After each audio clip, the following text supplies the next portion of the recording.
Now, the Columbus Division of Police investigates crimes every day. Oftentimes, detectives talk with victims or witnesses on the hardest days of their lives. Some investigators, though, will soon be learning about a new interviewing technique. Thanks for joining us for NBC4 at 5. I'm Jennifer Bullock. I'm Jared Smalley. NBC4's Eric Halprin is outside police headquarters right now to explain all this. Eric?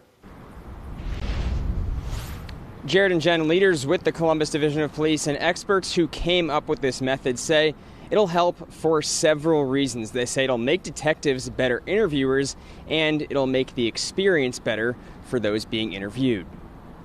Crime scenes across Columbus. Each one signals the start of an investigation.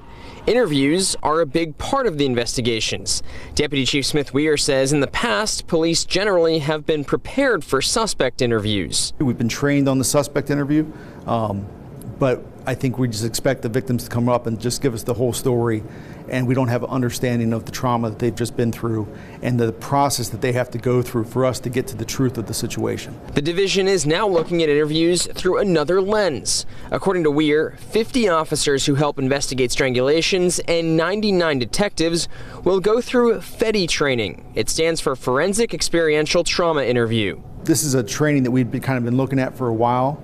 To provide an opportunity for our detectives to kind of get a better understanding of trauma and as it relates to victims and witnesses and even suspects. Lori Heitman has almost 30 years of law enforcement experience and is one of the founders of the methodology. We talk a lot about adding tools to a toolbox, but the reality is, as an interviewer, you're actually the implement, right? Your knowledge, skill sets, and abilities that you take into that interview process with you really can be what makes or breaks often the interview. According to Heitman, the interviewing technique is based on the science of trauma and memory. She says oftentimes it leads to investigators getting better information. One of the foundational principles here is listening to hear and understand versus listening to respond, which is really, really difficult for people. We think we're good listeners until we realize we're not. Weir says the training is grant funded for some CPD members. City Council recently approved about $130,000 to cover the cost for the rest. These detectives that are getting the training deal with the most serious crimes. If we provide a better service for our victims, if we solve more cases, if we bring justice to those that have been victimized, then it's worth every penny.